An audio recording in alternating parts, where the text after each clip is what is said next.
Welcome to A Taste of AZ podcast, where we interview everyone from James Beard award-winning chefs to local mixologists, winemakers, breweries, and so much more. We've got an awesome episode lined up for you today. But before we get into that, head to atasteofaz.com so you can subscribe to our quarterly magazine and email newsletter to find all of the best places to eat and drink around town. Don't forget to follow us on social media. Now let's get into the episode.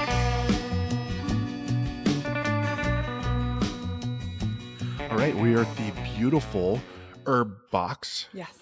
The original location, right? No. Oh. No. Okay, dang, No. You started off with a bang. Yes. Susan Wilcox, welcome to the podcast. Thank you for having me. Yeah. So I started off on the wrong foot. Dang, That's okay. So this is the beautiful Old Town location Yes. of Herb Box. Yes, it right? is. This is an amazing place. Thank you so much. Yeah. We love it here. Yeah.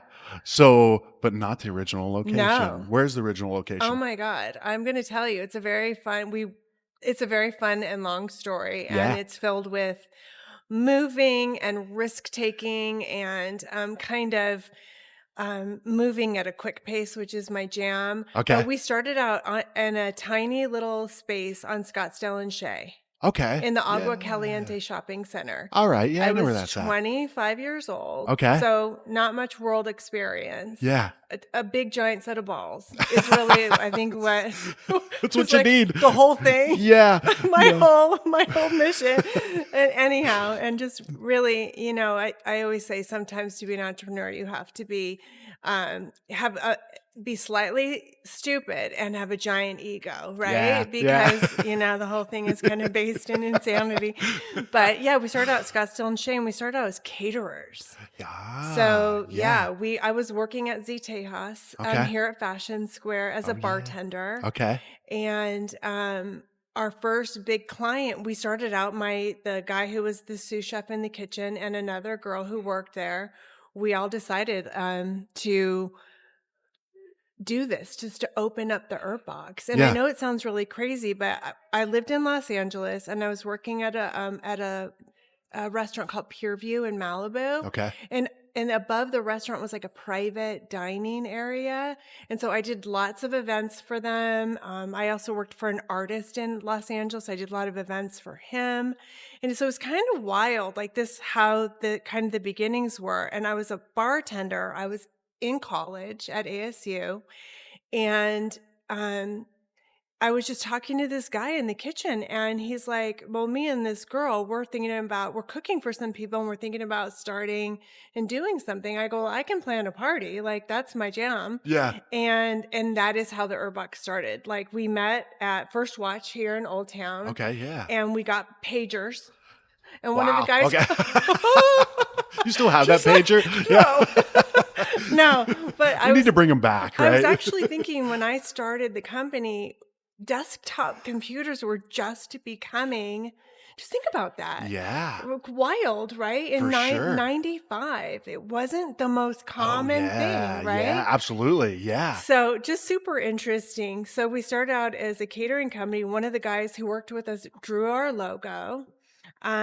I, being myself, decided to tell everybody we'd been doing this for 2 years already. Okay. We'd already been in business for 2 years.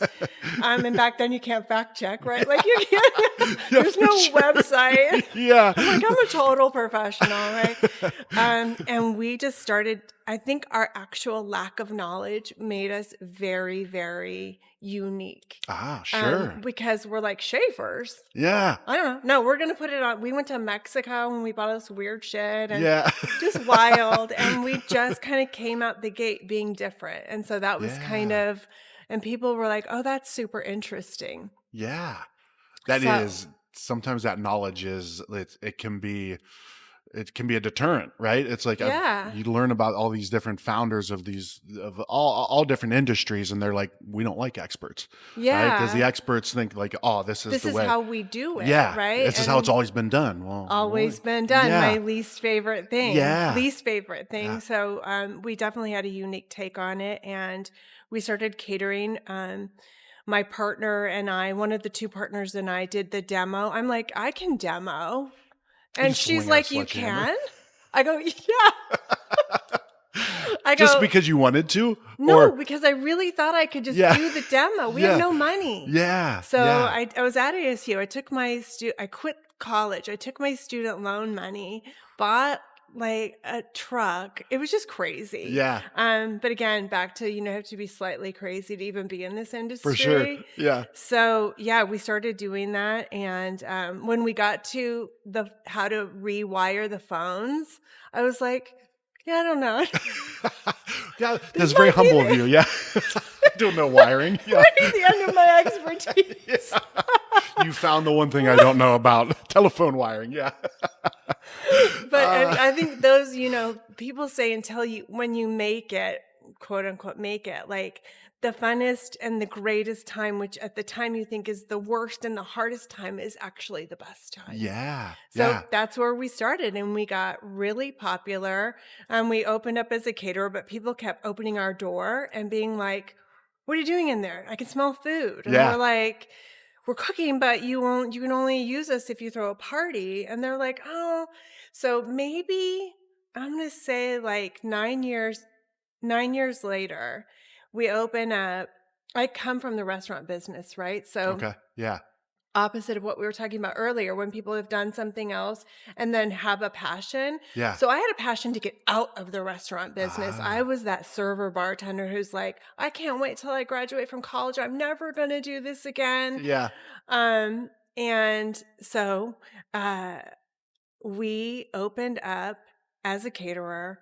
9 years later, we were really popular. 9 years later, we decided to open up. We were trying to figure out how to have a business that wasn't Friday, Saturday, Sunday. Okay. You still wanted your weekends off? No, we were only doing work Friday, Saturday, Sunday. Oh, I see what because we were throwing parties. Yeah. We didn't do a lot of corporate. We did a lot of like private social. We were doing corporate cocktail parties. So you wanted to leave that time open for the catering? We couldn't keep a good staff. Okay. So you can't really keep a good staff if you're only working, if you only have work for 3 days a week, Sure. Yeah. So we were like, okay, so what we'll do is we'll open our doors. So the most ridiculous thing, we cut out like this like circular area, and then we measured. This is because I didn't want a restaurant, because God forbid I go into the restaurant business. Oh yeah, the industry you wanted to get out of. Yeah, yes, the for thing sure. that I worked so hard to get out of.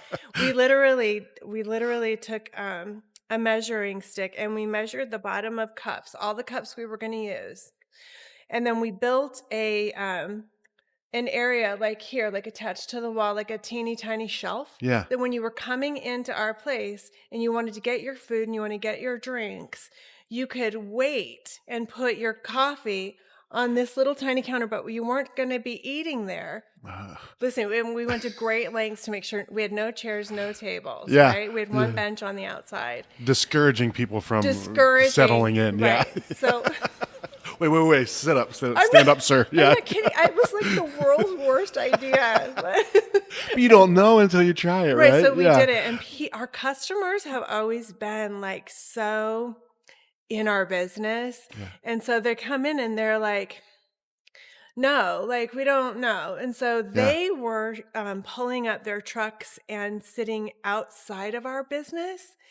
In the back of their truck or on the curb. It was weird. And we're like, oh, this is weird. Like, so they're getting your food and then going out there eating? Sitting outside and eating. Yeah. And we're like, oh, shit. Like, and so I'm like, I'm going to go to Target really quick and get a couple tables and chairs, because now it was kind of embarrassing that we had this food and drink and we weren't going to let people sit down. Yeah. So I ran out to Target. I got 3 tables, 6 chairs, and I'm like, okay, are we all good? Yeah. And then honestly, our customers, I don't know what it is about our customers that they are just ingratiated into our experience in our space, and it just kept going. And by the way, I'm having babies during this time. Okay. I'm in stages of pregnancy this entire time. Yeah. And so, which each of those individually are a challenge: opening up a restaurant, opening a business, and then having a family. Yeah. But why not throw them together, right, Susan? Yeah. And we had demoing. I was while you're- demoing and painting, and I was pregnant, and we didn't have enough money to close. Yeah. And so we had to stay open while I was painting. So it was crazy. So our customers would be like weighing in. Oh, I really like that color. What color is that? Where did you get those chairs? Do you need me to help you? Yeah. And I'm like, can you hold my baby? Yeah. Just hold the baby. I'm going to keep painting. Yeah. They're like, no problem. And we just built this incredible environment where people were just simply a part of the fabric, and not on purpose, but because we couldn't close, we couldn't afford somebody else to paint. We just really wanted to make great food. And so that is bizarrely how we started. Yeah. Kind of all by, I don't know, accident, by the universe. Yeah, absolutely. An action, right? Like you were doing things, right? I think that's what we run into sometimes, is like that analysis of it, of like, oh, and I do this sometimes still. Like, I want this to be perfect before I put it out there. And I can't remember, there's a quote that's like, it was like, make it exist, then make it good, right? Yeah. And I try to think of like, oh, I want to make this good right out, where it's like, just take action. I don't think you can. Like, that's my experience anyhow, is that that is not my philosophy. My philosophy is a 50-50 philosophy. It may or may not work. Sure. Truly. Yeah. So just go. Yeah. Just keep moving forward, and we'll know shortly. Yeah.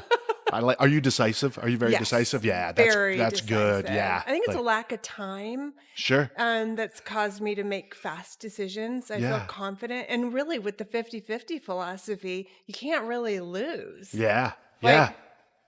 Right? It's going to be good or it's going to be bad. Let's see. Let's jump in and see. Yeah. Well, so let's back, because we just jumped right into it. Yes. I love that. But where are you from originally? Are you from Arizona originally? I am from here. Okay. I sure am. Yeah. I'm native. Nice. Yes. Nice. So you grew up here. Yes. What part of the valley? I went to Shadow Mountain High School, which is kind of Phoenix, Scottsdale area. Yeah. Okay. And then I went to NAU. And I survived there for a couple of years. And then I moved to Los Angeles, where I started. I went to school there for a little while, and then just started working at different places, of course, restaurants. And I worked for the artist for a while. Okay. And then I met my husband at the restaurant in Malibu. Okay. And a couple years later, we moved back to Arizona. Yeah. And we decided both to go to ASU, finish our schooling at ASU. And it was funny, when I was at Z Tejas, my boss he goes, do you want to, we'd like to make you a manager. I'm like, no. Yeah. Very decisive, right? No. Nope. I'm never going to do it. It's like the kiss of death. You want me to Yeah. manage a restaurant, right? It's so funny. Yeah. It's so funny. Here I am. Well, managing a Z Tejas versus managing your own place, right? That's a big difference. I don't right? know. I'm thinking you would be okay with managing I Z Tejas. never thought I would have a restaurant. Yeah. Like, because I was so anti doing this, because I had done it. I had started out at Burger King. Yeah. You know, I'd always done some sort of hospitality, but I love throwing parties and I love doing events. That is like, we still have that business and I love it. Like the behind the scenes work. And then when we started the restaurants, I was like, you're right. I love it. Like, I forgot that I loved it. I forgot that I love hospitality and making people's days and celebrating engagements and divorces and deaths, and like, you can't believe the things I've been a part of in people's lives. Yeah. Like, I feel honored. And so it is quite amazing to have doing this for 30 years. Yeah. Yeah. So what did you go to school for? Like, what was the goal? Same thing I did, apparently, based off that reaction. Yeah. Wild amount of ideas. I started school to be art history. Okay. Yeah. Yeah. And then nutrition. And then my last delve into my career was in medicine. Okay. So okay. and all of these things have oddly played a part in my career, because I do still, naturopathic medicine is a huge passion of mine and something I study often. Yeah. We have another company that I started in 2020, and we feed professional sports teams. Oh. And so this is a kind of a take on the Herb Box's most natural form of what we do in our food. And then we feed professional sports teams, which is wildly interesting to me, and Yeah. in a vast sea of opportunity. Yeah. So that's really exciting. So yeah, so I went to college, and college was a little slow for me.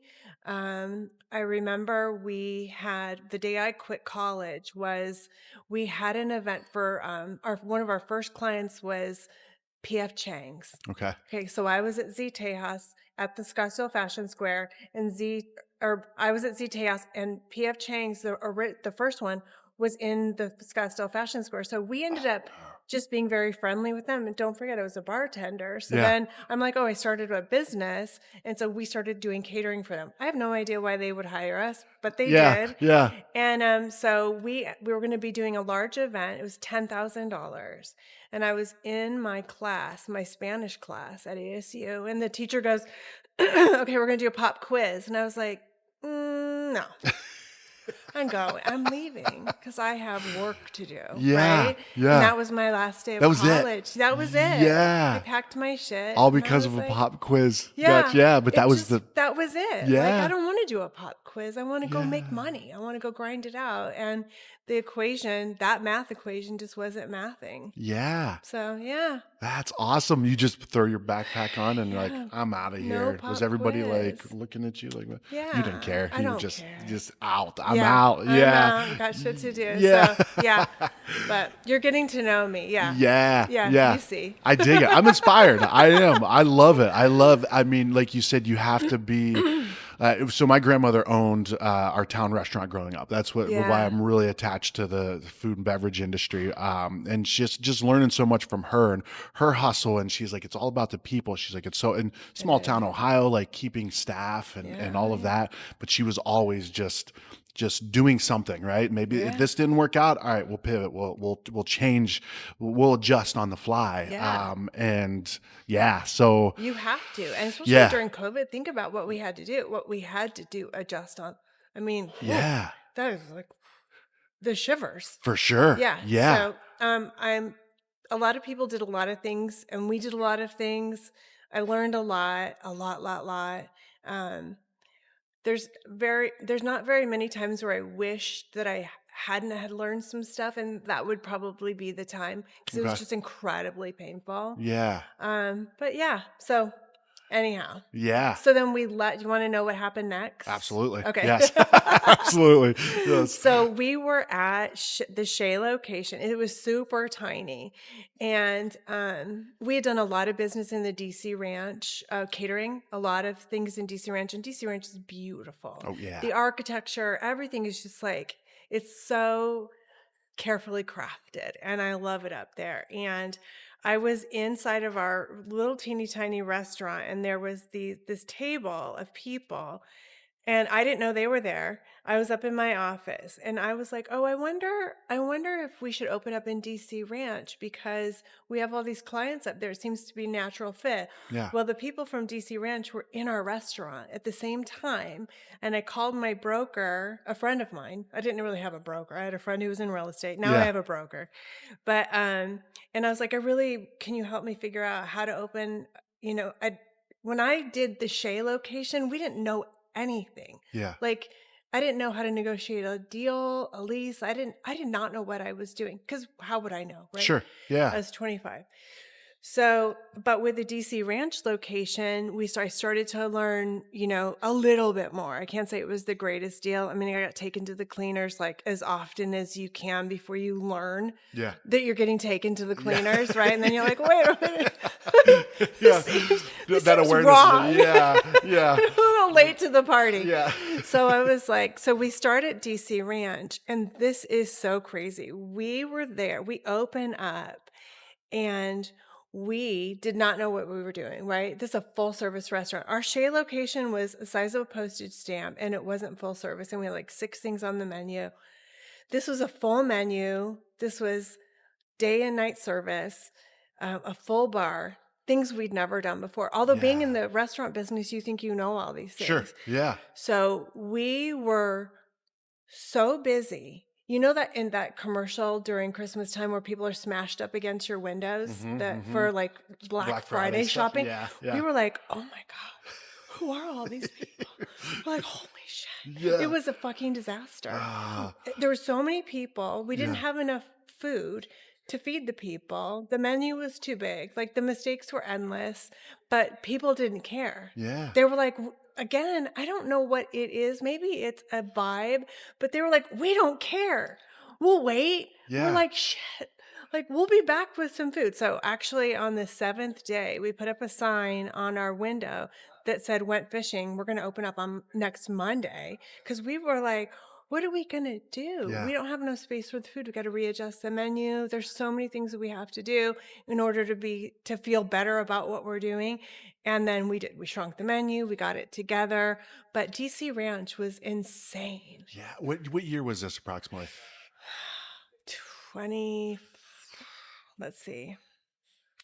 2009 maybe. Okay, so I should have 15 years prepared. into the... No, that's okay. I told you I wasn't going to hit you with any dates, but I just did. What was the date? What time was this? Yeah. I'm trying to think. So we But started 10, 15 in years 95. into it. Yeah, 10, Okay. 10, maybe 11 years into it. And we Yeah. opened up DC Ranch, and it was wild. And Yeah. it was fun, and it was great. It was so hard and so great. And people really loved it. And we really loved it. And I was working there, and we all worked that. This was the time when I worked in all my own restaurants, Okay. right? Yeah. And so it was fabulous. And the people up in DC Ranch were just great. Yeah. So yes, I have very fond memories of being up there. Yeah. Well, I think that like you talked about the universe, and I'm a big believer of the universe and things happening for a reason. And that's almost like the universe rewarding you for just taking action, right? Because we sometimes we're so, and we do this with, we have festivals, you guys were at our festival this year. Yes. Thank you for that. Yes, you thanks for guys having us. brought your A game for sure. We'd Bronze love to have medal you back. winners. Yeah. Yeah. Oh, yes. Yeah. So I sometimes, the things that we think of are far more catastrophic than the way the people look at it, right? Yeah. Where people are like, I'm like, oh, if we run out of food, like everything's collapsing. We're gonna have to sell our house, Jackie. We're gonna have to move. I know. But then people are like, oh, it was great. Oh, we Well, didn't realize. I will tell you, and you can probably relate to this, that the younger you are, the less you have those feelings. Because now I have more of those feelings. Like, I'm thinking of opening up more places. Like, we're in kind of talks with a few places right now.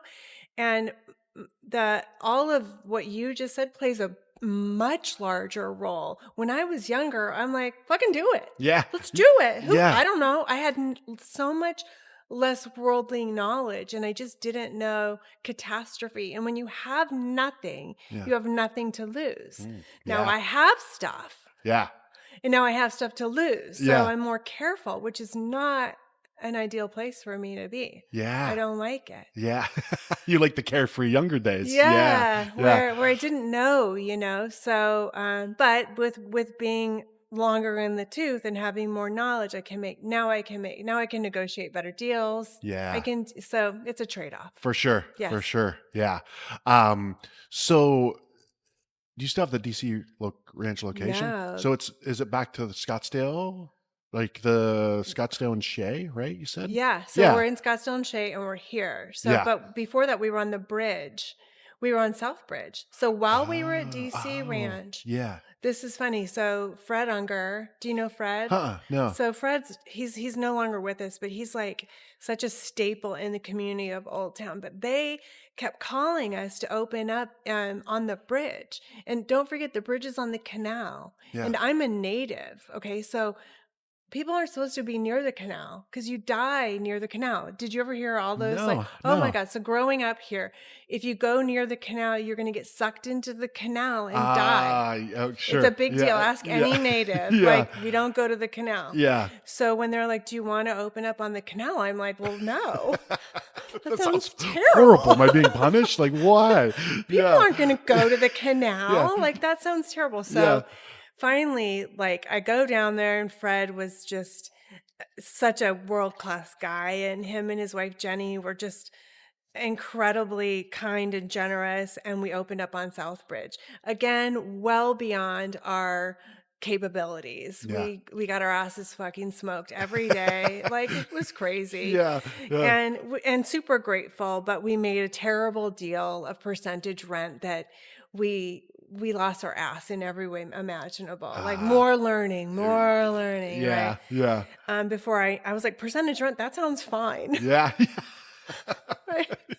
And then we're so busy, we don't know what to do. And Percentage rent meaning like you your pay rent is rent based off of your sales? Yes. And then you pay more the better you do. Yeah. Which is pretty standard. Okay. But I didn't have that deal in DC Ranch. So Yeah. I was like that, if I make more, then you make more. But I didn't really assess the math as well as I should have. Yeah. So it was kind of crazy. And we were so busy, which was amazing. So then we were there.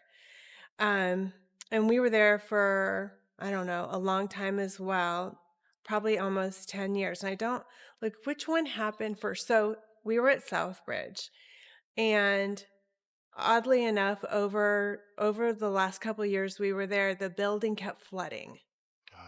The canal, right? You knew.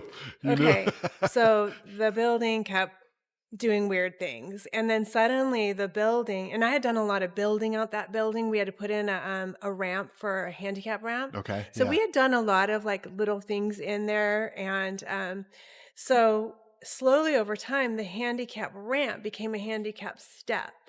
So like literally the building was sinking into the canal. Yeah. And so I was like, and my door jams, we suddenly couldn't close our doors.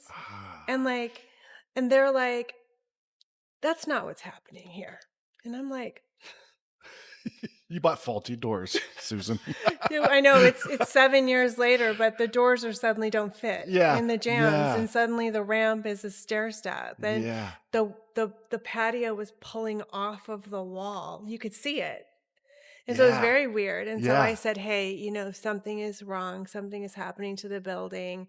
And so I will leave it as that I negotiated to leave. And I signed an NDA as to why. It might have something to do with the step and the building pulling off of itself and the potential sinking into the water. I can't say for sure because I'm just a girl. Yeah. So it's kind of hard to tell. Yeah. When you have boobs, it kind of just gets in the way of like alters your judgment. Yeah. You can't see anymore. Yeah.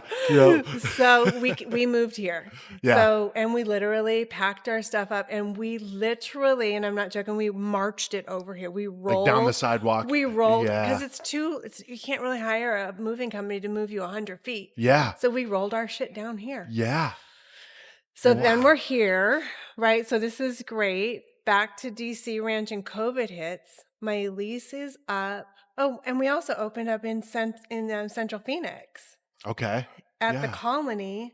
We need like 17 hours to tell you this, Mike. It's been wild. Yeah. It has been wild. Well, let's take a quick break before we jump into this. Because I want to jump into this, and I don't want this interrupted. Okay. So let's dig into what happened at DC Ranch. At DC Ranch, yeah. Okay, you ready? Am I? Uh-huh. Yeah. Okay. So COVID, right? Yeah. So I think I told you it was just the most trying time, like serious PTSD from COVID. But a little closer here. Yeah, thank you. But we have 2 full service restaurants, and I had just signed a lease for a location on Scottsdale and Shea, and I had a business plan in motion to open up my other new company. So we were like trucking, right? Yeah. It was like the greatest. I hired my first director of operations. I was like, this is it finally. And so then COVID hit. Yeah. And when we were up at DC Ranch, our lease was coming up and to be due. We were there for 13 years. And I'm a good tenant. Like, I'm a good neighbor. I love being a good neighbor. Like, we just went over and they didn't have creamer at the coffee shop and with the coffee you're drinking right now. And I was like, would you like to borrow some creamer? They're like, yeah, I love being a good neighbor. Ah, that's great. Yeah. So we were up there, and it was time to negotiate the lease. And it was literally in COVID. And I said, can you just extend me a year? Because is the sky falling? Like, we really didn't know. Yeah. We were shut down, no revenue. Everyone wanted to collect rent. Yeah. It was just an incredibly difficult time. And they said no.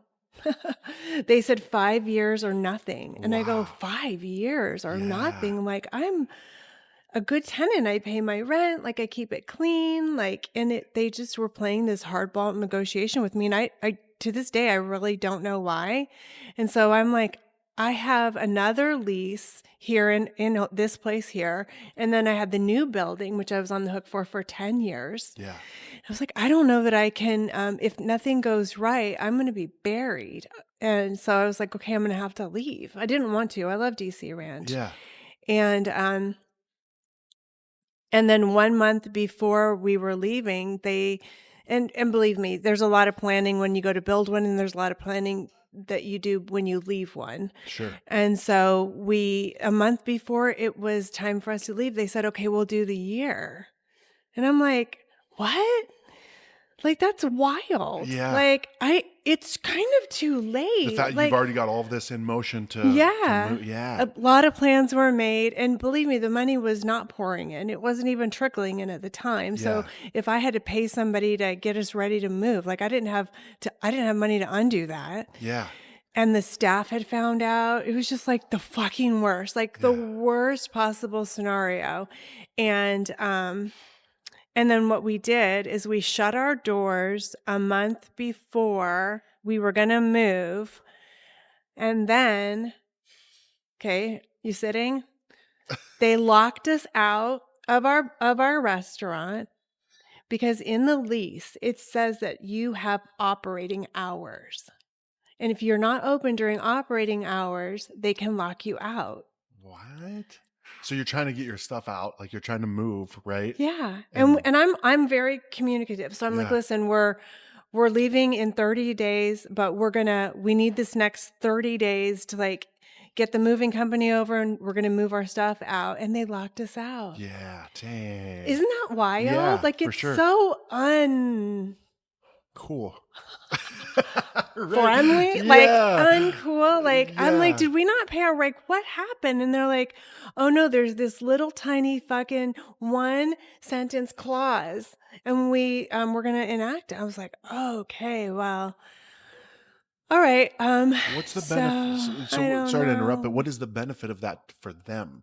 Like I don't know. Yeah, was it just a jerk move to? I think it was a jerk move because I think it was a jerk move because they ended up offering me the 1 year, and at that point, I literally couldn't do it, and I think they were really mad at me. Yeah, and they could do that. They could. Yeah. They were legally. It was fine for them to do it. I was genuinely surprised. Yeah. that they would do it, and then they finally let us pull our stuff out of there. And that was during COVID. Yeah. And then I had started my other company called Pivot. So we feed professional sports teams. And I had literally, it was on paper. I hadn't even started the business. And had been talking to one of our clients, and one of our clients is the Dodgers. Okay. And I had been telling them that I was in fact moving from the Box and opening up a full sports company. And they asked us in COVID, can you start traveling with the team?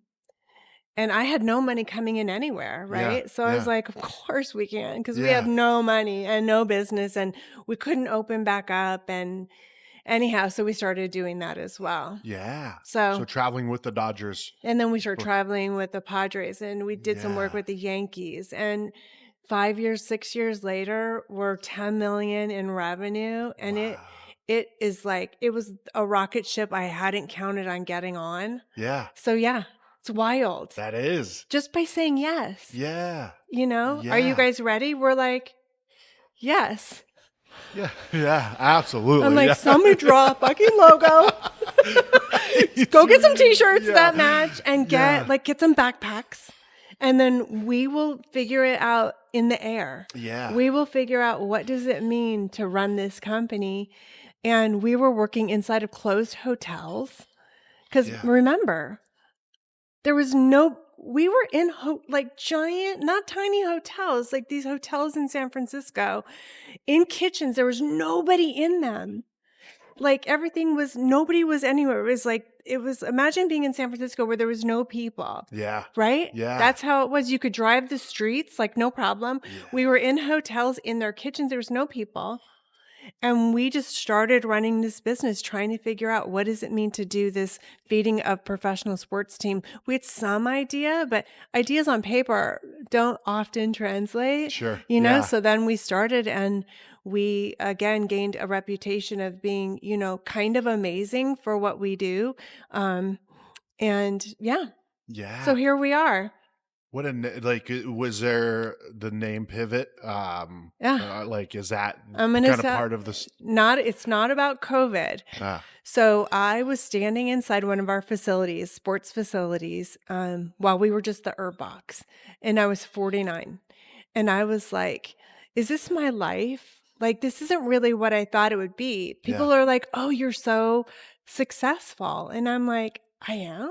Yeah. Like, I don't think so. I don't think this is what I really was, all I was going to do. I thought I would be way more successful. And so the name Pivot is truly a pivot, my own personal pivot in life. Yeah. Like, this was going to be something new I was going to do. I was turning 50. I felt like I wasn't done. And don't forget that in sports, the pivot is everything. The pivot in basketball, ballet, like the pivot in track. Like, it's that one moment and how fast you can do it that is, it will breed success. It will, Yeah. So that's I like it. that. Yes. Yeah. So that's Pivot. Nice. Well, so Pivot's taking off, right, during COVID. Yes. And so you have 2 locations. Yes. You have this one now. And the one on Shea. But because we're supposed to also have DC Ranch, we built the one on Shea to be a market and a private dining facility. Okay. So it was never supposed to be a restaurant, right? Yeah. So we open up Shea as a market and private dining facility. And our clients hated it. Very verbal clientele. I told you, they're very, very, they have no problem telling us exactly. And I'm a pretty good listener. Yeah. So I'm like, "You hate it?" They're like, "We hate it." And I'm like, "Shit." So 3 months after we opened, I got the team together in the morning, and I go, "Today we're going to serve tables." They're like, "What?" I'm like, "I don't know." Yeah. But today's the day. Yeah. They're like, "We're what?" And the staff was market staff. They had never done it before. I'm like, "I will help you. I will teach you on the fly. We will just start doing this, because any more days doing this service is going to kill us." Because our clients are like, "Oh, I want the avocado wrap, but no turkey. I want salmon." And our client. And we do it for them, right? Yeah. Because that's who they are. And we love them for being just exactly who they are. And we've always been accommodating. So when we were the market, we could be less accommodating because it was quick service, grab and go. Sure. Yeah. Like, everything was kind of done, and they didn't want anything plastic, and they didn't want to drink out of a plastic cup. And it was a whole barrage of things. It was wild. Yeah. So in a very short time, I turned the kitchen into... I bought a bunch of shit, and we turned the kitchen into a line, and we were welding at night and serving during the day. And Welding? Yeah. Do you have the welders? Yeah. I do. My daughter-in-law's brother is a welder. Okay. I'm like, Yeah. "Can you bring your welding gun over? I need to weld some stuff." Yeah. So he helped us put it together. But, again, this was all sort of during that 2021 time that was just a little bit interesting. And you're learning how to do government paperwork. Oh, right? sure. Doing the PPP paperwork and trying to anyhow, what a wild time. I learned a lot. A lot. So that's Shea. Shea is still running as a full service restaurant. Okay. Yeah. We are now looking at a couple more places so the rocket ship of Pivot is off and running. It doesn't need all of my attention. Okay. And now I want to open up more herb boxes. Okay. So I'm kind of pivoting back to herb boxes and saying we still have a very great brand. I still want to grow the business. And so we're now in negotiations with a couple different places. Yeah. Nice. Yeah. Anything up by the Deer Valley Airport? Kind of. Really? Okay. Yeah. That's where I live. Yeah. So, we're looking at Gilbert. Okay. We're looking at North Phoenix. So being there, I always fantasize about going back to DC Ranch. Okay. Yeah. Because those are my people. Like, Yeah. I love those people. What an interesting batch of people. But I fall in love with my clients, with my customers. I just do. Like, I feel, like I said, I've done their weddings and their baby showers. I've done their funerals. Like, just imagine being that part of much of a fabric of somebody's life. Yeah. It feels, I feel lucky Yeah. to have had that. There's another project. I have a lot of energy, people tell me. I love it though. It's inspiring. Okay, it is. Yeah. And you're a very easy interview to just Okay. put the, Okay. you're great. No, this is, I don't really hold back. I'm just like, like, is my You're like, microphone what on? the else is she gonna say? No, I love it. I love it. Yeah. There's a project I've been working on for a couple of years now. It was because somebody asked me to work on this project, and she's one of the very few self-made billionaires in the world, actually. And so she was wanting to do some stuff that really celebrated women. And I had met her during COVID. It was kind of crazy. And she asked me to open up in Chicago. And I'm like, really? No. Wow. No. Like, that is a hard no for me. Like, I don't even know what's going on. But so the project that I've been working on for a couple of years is called The Grace. The Grace? Yes. Okay. And The Grace is a serious homage to the women in my life that have helped me. It's almost exclusively been a group of women who have helped me. I can't even tell you, like, they've been the introducers. They have been the support system. They have, my executive team is female. So it's been very, very interesting. And The Grace really is that kind of, luxury brand that everyone's talking about these days. I'm building a luxury brand. Yeah, I like it. And a serious homage. So it's going to be like Alice Waters inspired, just this, so, and the founders, I want to be all female. So I'm working on that too. Yeah. So it's going to be a restaurant? Like it's, okay. Yeah. Yeah. When you said Alice Waters, I'm like, okay, yeah. And and a slightly underground private club for women. Yeah. Yeah. That's awesome. So like the friend you were saying with the ice cream, like she would be in our club, right? Because every woman can be in our club, but like how do I do this, people? Like, and it's everything from how do I raise kids and have a career to how do I start this side jam, right? Yeah. And how do I make it into a real jam? Yeah. So I've done all those things. Yeah. Yeah. Action. Right? You're action oriented and like you figure it out or you don't. Or you don't. Pivot, and that's okay. But never trying is not okay. For sure. Like you have if somebody ever tells me they want, in fact, I had a woman who was just working for me in our executive office, and she just kept saying that she wanted to do this and she wanted to do this. So she made me an offer for her to work part-time, and she was going to start her business. And I was like, no, just go. Yeah. Just go. Yeah. Jump. I'll be here. Yeah. But you should jump, because if you don't jump, I don't know how you'll have regret.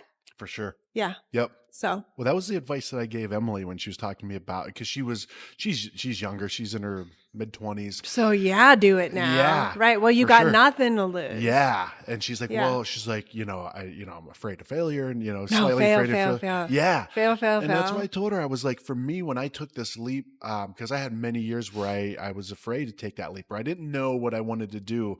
But I told her, I said, I got to a point where I feared regret more than I feared failure. Yeah. And I'm like, I don't want to regret not doing this. I've known so many people that are like, oh, I should have done this, where once I kind of started taking those steps, I'm like, I'm just going to try this. I'm going to figure this out. And I've been able to figure it out, or I haven't. And so you adjust slightly, but I would rather, you're right. Failure is like, I look at failure a lot different now. Oh yeah. It's like, okay, that doesn't work. All right. Well, we adjust, right? You win something, you win an award for something, like, oh, that's great. what do you learn from that? Feels good, right? But like you jack this up, you're like, okay, here are my Yeah. 5 main lessons I learned from this. Yeah, And I you need to communicate better. I Yeah. need to document better, you know? Yeah. So 1,000,000%. yeah, And I tell you, I tell my kids this all the time because they're like, I don't want to fail. I'm like, no, no, no, seek failure. Seek it, seek it, seek it. It means if you're not failing, you're not trying. yeah, Like keep rolling and something will stick. But you have time on your side, yeah. so you said you're 47. I'm 47. I'll Yeah. be 57 next week. Oh, happy So birthday. thank Yeah. you. So, and I still fail.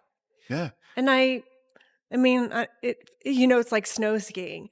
Like snow skiing at 20, you fall and you're like, whatever. Yeah. Little bruise, who cares? At 57, it's more than a bruise. Yeah. It's a week or two, like on the couch. Yeah. I did a lesson with a young kid a couple of years ago, and I'm just like, I cannot keep crashing. Yeah. Like I'm going to break. Yeah.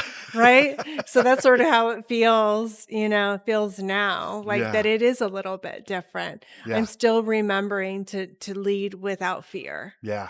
Yeah. So And it's a continual thing, right? It's I don't know if you ever read The War of Art by Yeah. Stephen Pressfield. Oh, yeah. I love that. And one of the quote that always sticks with me, I don't know the exact quote, but he's basically like, you need to wake up every day knowing that because I'm like, oh man, how long is this going to go on, or with this or whatever, once we get this figured out. And he's like, until you realize every day you wake up as a new battle, and Yeah. you're okay. You got to be okay with that. Yeah. So once you do, but that's life. for sure. Right? Yeah, absolutely. And, one of the things I say to myself and my kids and my family and everybody who works for me is like, this is how I feel about life. Like you're in a canoe, buckle in tight because it goes like this. Yeah. You don't yeah. get off. Yep. You can't get off. Just No. make sure you're buckled in because you're going to have as many high points as low points. And that is life. Yeah. That just is it. For sure. You can count on it. You're going to drop the paddle into the water. You can You're gonna count lose on it. Yeah. But you know what? There's going to be a stick you're going to find. You can use that It'll until all you be get okay. to the next paddle. Yes. Yeah. Just don't Yeah. get off the boat. For sure. Yeah.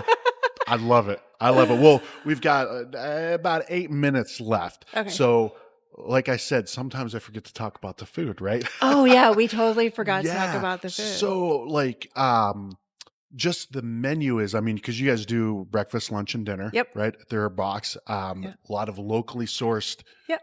products, try. ingredients, Yep. which can be very, very challenging, Yep. right? So what is the menu at Box? So our claim to fame is now and has always been that we cook from scratch, right? Yeah. That's also in our pivot, which is unheard of in a growth model. Sure. Truly, Yeah. right? Yeah, for sure. So, and you can tell other growth models when they go from being like cooked from scratch to mass production, and we won't do it. Yeah. I won't do it. Yeah. I have to eat somewhere, Yeah. right? Yeah. And I don't believe in mass production. I believe in food cooked from scratch. I believe in knowing where our ingredients came from. So it's kind of a big deal to us. Yeah. And throughout my career, people have always said, you can make more money if you just buy the dressing. I go, have you ever made dressing? Yeah. Like, it's not like insane. Like Yeah. it's cheap and it's also easy Yeah. to make dressing. So we'll just keep that. Yeah. And we'll keep all the weird shit that like you're trying to tell me will make us more money, because that's a means to an end, a game that I don't want to play. Sure. I don't care that much. Yeah. I know that probably sounds insane for the capitalist that I am in my heart, but I think it's a short game. Yeah. Like, why would you do that? Like, why would you buy cheaper product? My clients will find out. Your client, that is like a gold mine. Like, Yeah. right? We all want that clientele, that customer base that will be fully honest with us. Yes. Tell us when we're doing stuff that that's Yeah. incredible. Yeah. I don't want to upset them. No. And I don't want to eat garbage. Yeah. So yeah, our food is eclectic. Our food is unique. Our food, my partner, who was our chef for the first 15 years we were in business, was started out as a vegetarian. Okay. And so we would just always fuck with vegetables. Yeah. Like, we're like, fry them. Let's Yeah. see what that looks like. Smash them like a smash Smash burger. them and fry them. Yeah. What does that look like? So we would just play around with our food all the time and just make sure that our food, when you eat our food, you feel like you've done it all. Yeah. Like your mouth goes like in a little like happy circle. Like, oh, it's crunchy, it's salty, it's a little sweet, it's a little soft. Like you're like just so suddenly happy. You also don't leave eating our food going like Yeah. something was missing. Like you've eaten at places where you're like, For I sure. need to get something salty or crunchy or right. Yeah. So we're very in tune with making sure our food is very well rounded. I look at food all the time. I research food. I don't eat a lot of food, oddly enough. Yeah. But I'm very in tune with quality ingredients. And I don't know. When we started, nobody knew what arugula was. Just think about that. People were like, how do you even pronounce that? We're like, it's arugula. Yeah. Right. And now it's a common thing, right? For sure. So where is food going? No, I don't know where it's going anymore, but we just try to go from the earth. I love it. Yeah. I love it. And It's we like, won't change. It's like kale, right? Wasn't kale? I think the biggest buyer of kale was Pizza Hut for their salad bar. Yes. Not for you wouldn't eat eat it. it. No, it was on, it was on your plate with an orange wheel. Yeah. Right? Yeah. And that was it. It was a garnish. Scrape Scooch it off. Yeah. Yeah. And now I guzzle kale. I love kale. My wife loves kale. So we do a sauteed kale with golden raisins and garlic. Oh. And it's that whole thing again. It's that sweet, it's that salty. It's so good. Yeah. So yummy. So that's on our catering menu, not on our restaurant menu. Okay. But I should put it on there. I think you should. My wife would love that. Yeah. And you know what we do is the pakora. So that is so pakora is an Indian dish, but we do it with a chickpea batter. Okay. And then we do the dark kale and we toss it in there. And then, of course, we fry it. Yeah. I like that. All right. Yeah, with sweet serrano. It's very, very good. So she'll have to come and try that. She's a kale fan. Yeah. Oh, she is. Absolutely. Good. So what do you eat here? Like what are some of your go-tos like right now? Right now, and I'm very similar to our customers, which they get hooked on something and then they kind of like, go into it for a while. When we first started, I would start putting other food in people's bags. I'm like, I know you ordered the turkey avocado wrap, but I'm also putting in this because maybe later you'll try it, because they would get so stuck in what they wanted. But I would say right now I am eating a lot of the corn and goat cheese flatbread. Okay. It has a little arugula salad on top with our house-made red wine vinaigrette. And it's like, it does the whole thing. Yeah. It's creamy, it's salty, it's crunchy. Yeah. You had me at corn and goat cheese. I know, it's so good. Yeah. So good. Well, Susan, thank you so much. Thank you for doing this. Yes. Thank you for being at our festival. I'm excited to continue growing this relationship and supporting what you guys are doing. We have a mutual friend in Dilo. Yes. David De Lorenzo. Yes. He's connected. He is. Yes. He is very, very connected, and he's everywhere. And he was at, I don't know if you're at Foodist or not, but we sat at a table with him, and when he's locked in, he's locked in. He's like a different person. Like, there's Crazy Wild D-Lo, but he was going up to present, and he was like, you could see he was rehearsing through his mind. Right. He's a great dude. He could teach a class in like, navigating relationships, right? And building like long-term relationships. Yeah. For sure. Yeah. He's helped me with so much stuff. I mean, with the business stuff, he's one that inspired me to stop drinking a couple years ago. It was more of just like, I know where I want to go. Mm-hmm. And I wasn't quite, there was things that were holding me back or just kind of creating that ceiling. Him and I had a few conversations like, dude, things really changed for me when I really started focusing on my health. And, I had developed a reputation for being the beer guy and, French fries and carne asada, all these unhealthy things. And I'm like, you know what, those things are helping create that ceiling for me. So if I can eliminate some of those and that's the truth. Yeah. Like that is the real truth. Like you are a testament to what I just said. Yeah. Like it's real and people don't really think it's real. And then they do it and they're like, oh, this shit really was making me sick and have brain fog and, not make the greatest decision. Yeah. Yeah. Well, my wife is a huge proponent of that. She's always me and my daughter's always were like, are there any good snacks in there? She's like, oh, we have these veggie straws or we have, this. And she's always doing it, from everything from our lotions to our soaps and everything. And it's important. It is. It is. So when you have a restaurant like yours, what you're doing of, creating this food that is not only just great for you, makes you feel good, but it tastes incredible too. Right. I feel like that's kind of a direction that food is going. I mean, everyone always says we were well before our time. And I guess I believe that now. But I don't know, you just see in our industry, the whole goal of restaurants is to get purchased, right? Yeah. But the purchase is like the death sometimes of the brand. For sure. Right? Yep. And you get really big, but you also then buy your dressing. Yeah. Yep. So then it does change. Box is not buying their dressing. No. Right? Hell no. Hell no. I'll teach everybody who buys dressing can come and take a lesson. We should do a dressings class. It's very easy. Yeah. Shake, shake, shake. Yeah. You got this, a little bit of acid, a little bit of this. It's so easy. And you can play with it. My wife does it all the time. Once again, she's like, oh, let's put turmeric in there. Let's do this. Yeah. And suddenly got an antioxidant dressing. Yeah. Right? For sure. Yeah. I should meet your wife. Yeah, absolutely. Well, Susan, thank you. Thank you for doing this. Thank you to your team. Emerson, thank you she's over there. Yeah. She's not looking, but I'm giving her a peace sign. Emerson, thank you for setting this up. Yeah. But yeah, keep up the great work. Thank you. Congratulations on 30 years. Thank you. That's incredible. Yes. You are a great asset to this industry and this community. So thank you. Thank you for taking the time. Absolutely. Thank you. Yeah, awesome.